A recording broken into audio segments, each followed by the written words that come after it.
But she also brought us Dr. Oz and The Secret. We have to remember what this lady has done. She has to be held accountable. I forgive her, but The Secret is a particularly egregious offense. What, you don't believe? You don't believe? You don't believe? Believe? I want to be rich. When I had a son, I stopped watching Oprah because it was just too anti-male, and I felt like I didn't want to bring him up in a home where Oprah was constantly attacking men, and it's really helped a lot. In a world of relentless political warfare, what could possibly unite the unfiltered UFC commentator Joe Rogan and the sharp-tongued political firebrand Tucker Carlson? The answer isn't a policy or a politician, it's a person, a cultural icon so powerful that criticizing her feels like blasphemy. For decades, Oprah Winfrey has been more than a media mogul. She's been America's conscience, a secular saint in a world desperate for guidance. But Rogan and Carlson, from their vastly different corners of the media universe, both saw something hiding in plain sight. They argued that behind the warm, inviting empire of self-help, there lies a masterful system of emotional manipulation and curated hypocrisy. This isn't just about a talk show host, it's about the woman who taught millions how to feel and what to buy while feeling it, leaving many to wonder if they were being healed or just hustled. Yes, and it's honestly... She's a little old to be falling down. You loved it? I loved it. Wow. Loved it. You She didn't like get when hurt. people get hurt. She's fine. She's dead. She died? Yes. All right. Ding dong. The witch is dead. She didn't. No, Imagine if she did, and I was she died from the joking fall? about her. No, she didn't die. No, she's fine. I just think, like... She looks like she got hurt. It's nice to see billionaires I agree. And remember, keep your boys away from Oprah. It'll make them feel bad about I being didn't know how to male. respond to that. And keep it's absolutely true. Keep your girls away from rap, your boys away from Oprah, and everybody will be fine. They'll keep. I'm rich. I imagine myself flying. I can fly. I will beat my wings until I take off. What's up? Yeah. It was one of the more I want to say disturbing, but it was confusing when that was taking hold with people. When I had friends that were telling me that The Secret is real and that they imagined they were going to fulfill these childhood dreams that they had about whatever, being a fucking astronaut, whatever it would be. There's a couple people that I knew that were trying to tell me that The Secret was going to be the thing and that they had a vision board and they had photographs, they put pictures up of the things that they wanted. Like them in front of large crowds and shit. And I'm like, oh boy. Them in front of large crowds. This is so not how it works. Yeah. The first major crack in this carefully constructed facade, according to her critics, was a book that promised to change the world with a single thought. When Oprah threw her colossal influence behind The Secret, she didn't just recommend a book, she launched a global spiritual phenomenon, the law of attraction, the idea that positive thoughts attract positive outcomes, and you can simply will your desires into existence, became her new gospel. But Joe Rogan saw it as a particularly egregious offense. He wasn't just skeptical, he was disturbed. He recounted having friends who fell deep into the ideology, creating vision boards plastered with images of wealth and fame, convinced they could manifest their childhood dreams of being an astronaut or a rock star. Rogan saw this as a dangerous fantasy sold to the vulnerable, a spiritual placebo that discouraged the very real, gritty work required for actual achievement. He mocked the idea that you could sit on your couch, imagine yourself rich, and suddenly become a millionaire. For him, Oprah wasn't offering hope. She was selling a dangerously misleading shortcut that could lead people to financial ruin and psychological despair when reality inevitably came crashing down. Notice that it is more controversial to criticize Oprah than to burn the American flag. Really? Seems that way. I've never heard anybody criticize Oprah. Do you think it's political or do you think it's deeper than that? I mean, you're not like a right winger. No. No. You don't even seem that political. No, I'm not really. I'm pretty much, just want to do right. It's sold, but Oprah sold it. I mean, she was one of the big ones, man. And she was in. She was fucking 50 years old at the time. I mean, this is not a young woman who was selling this. How old is Oprah now? 75. 89?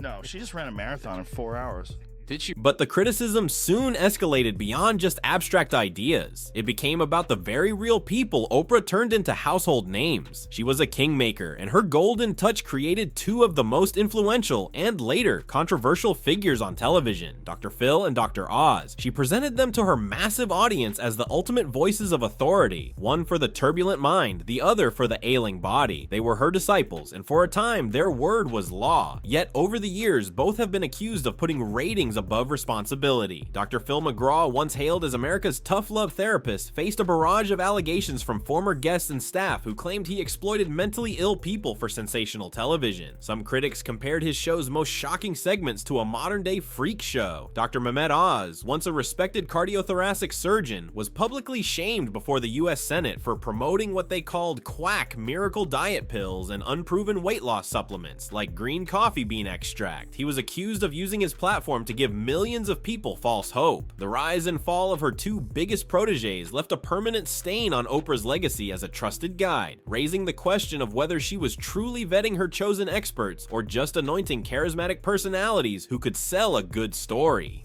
I've been excluded on Oprah, you know. On Oprah? On Oprah, yeah, I've been excluded.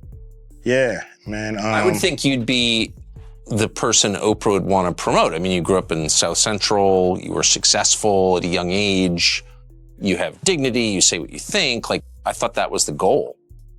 Me too. You know, I don't know what it is, but, you know, several of my, you know, I had a movie called Barbershop, you know. Yeah, I remember. That I wasn't invited to participate with. Joe Rogan is calling out Oprah and Michelle Obama for hypocritical speeches at the DNC. Watch. She's up there talking about income inequality. Like, hey, lady. Yeah, I know. You're rich as like, how is that equal? And also, when Michelle Obama was saying, you know, I think she was saying her mother or grandmother was always suspicious of people who took more than they needed. Yes. Like, you are worth so much money.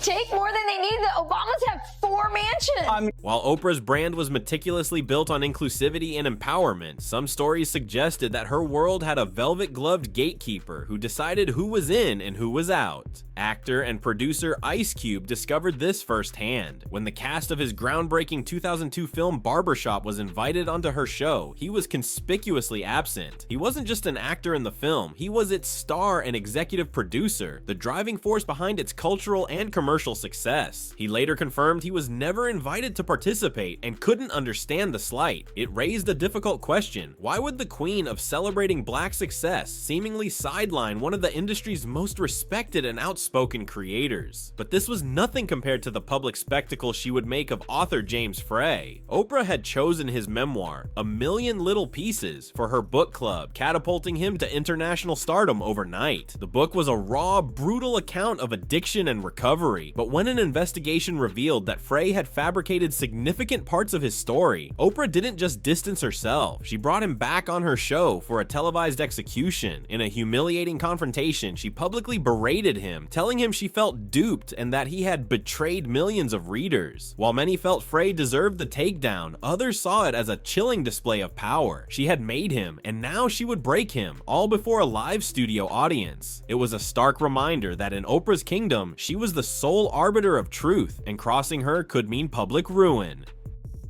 You know, I had a movie called Barbershop, you know. I remember. That I wasn't invited to participate with the cast. I produced a show called Black White, and it was a very controversial show. And once again, they had the whole cast on, but I wasn't invited. And so I don't know. On Oprah's show. Yeah, so I don't know what that's really. But Oprah's obviously a saintly, godlike figure who's revered by all decent people. Why would she exclude you? You should learn those fucking shiny bottom shoes. Them bitches are useless. You Yeah, can't they're wear gonna those fall. things. They're so slippery. Those really expensive shoes that the gals like that always have the shiny bottoms. Yeah. Here she is walking, and I believe she's talking about balance, which is LOL. What happened years later, however, would reveal a far more glaring and personal disconnect. In 2023, devastating wildfires ravaged the island of Maui, a place Oprah calls one of her homes. She owns over 2,000 acres of pristine land there, a sprawling estate that remained largely untouched by the flames that destroyed the historic town of Lahaina and displaced thousands of residents. As the community reeled from the unimaginable loss of homes, history, and lives, Oprah, with a staggering net worth of over $3.5 billion, went on camera with fellow celebrity Dwayne "The Rock" Johnson to announce a relief fund. Their call to action was not a pledge of their own vast fortunes, but a request for the public to donate. They asked ordinary people, many struggling with inflation and their own financial burdens, to open their wallets. The backlash was immediate and brutal. The internet exploded with outrage, asking why two of the wealthiest celebrities in the world were asking for $10 or $20 from working class families. It was seen as the ultimate example of what critics had been saying for years. A billionaire preaching empathy from a gilded cage so far removed from reality that she couldn't see the staggering hypocrisy of her own request. It was a public relations disaster that crystallized the image of an out-of-touch elite, one who could talk about inequality and shared struggle while being utterly insulated from it. Watch this. This is Oprah asking Trump if he's going to run for president. That's it. Play it. This sounds like political presidential talk to me, and I know people have talked to you about whether or not you want to run. Would you ever? Just probably wouldn't do it, Oprah. I probably wouldn't, but I do get tired of seeing what's happening with this country. And if it got so bad, I would never want to rule it out totally, because I really am tired of seeing all things are equal or at peace at all times. Oh, she bites the dust. Let's see how she recovers. She says new shoes. Oh, those rude fucks. They edit it so she hits the ground over and over again. Well, you know what? I gotta say, I like how she framed with her elbow and then did a roll. Right. She absorbed a lot of the energy in a roll. Good technique, Ope. Not bad. Probably no one in history that I've ever seen that's been attacked the way you've been attacked. He just wouldn't go. He was like a bug. He just kept being there. He was like a bug right there. So you felt... And the way they've done it, so coordinated and systematically. And when you see those same people in the past, very favorable to you, like Oprah, when you were on Oprah's show. Very. Donald Trump doesn't just live large. He lives, really, on... But perhaps the most disturbing questions surrounding Oprah emerged from her powerful connections in the dark corners of Hollywood. For decades, she was a friend and vocal supporter of producer Harvey Weinstein. She didn't just know him, she celebrated him. In interviews and at award shows, she was photographed laughing with him, praising his genius, and even called him a dear friend. In one notable interview, she referred to him as a god, a testament to his immense power in the industry. This continued for years, long after whispers and open secrets about his predatory behavior had begun to circulate through Hollywood. After the damning, world-changing accusations against him finally surfaced, Oprah claimed to be stunned and disgusted, stating that she had been oblivious to the extent of his actions. However, her long, public, and affectionate friendship with one of Hollywood's most notorious predators created an unsettling paradox. How could the world's most powerful champion for women, a survivor herself who built an empire on telling their stories, have been so close to a man who systematically preyed on them? It raised uncomfortable questions about her judgment, her circle, and the willful blindness that can exist at the highest echelons of power. For her critics, it was the ultimate blind spot, one that cast a long shadow over her carefully crafted image as a protector. So, who is the real Oprah? Is she the saintly, benevolent guide who taught the world to live its best life, or the world's most sophisticated saleswoman who turned human emotion into a multi-billion-dollar enterprise? Joe Rogan and Tucker Carlson, from opposite ends of the universe, both arrived at the same unsettling conclusion. They saw an untouchable figure who promoted questionable science, platformed controversial doctors, displayed shocking hypocrisy, and maintained deeply troubling associations. The empire of Oprah was built on the powerful, alluring promise of finding your truth. But as these layers are peeled back, the naive, magical thinking, the gatekeeping, the tone-deaf pleas for money, and the friendships with monsters, the world is left to wonder if the biggest secret she ever kept was her own.